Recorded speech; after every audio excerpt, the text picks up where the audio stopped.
Hi folks, I have just returned from a wonderful Christmas cruise, but in the last 4 cruises I've come back with something called cabin cough, which is like flu without the aches, and I've been coughing and spluttering for many days now.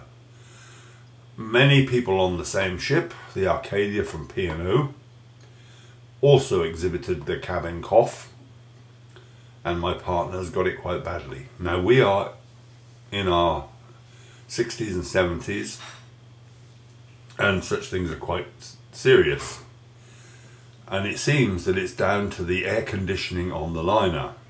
However, nobody seems to know.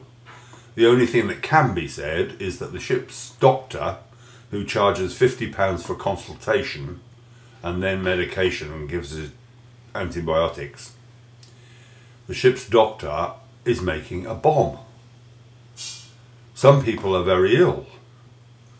Now this has happened on 2 of the last 4 cruises, so why, P&O, are you not treating this as a serious matter? Thank you. I guess I want to leave you with an example of the cough.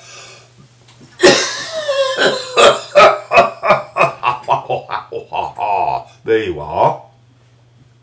And I'll also leave you with a picture of the sun-filled deck of the P&O ship, which docked in Barbados, or was it St. Kitts, or was it St. Lucia?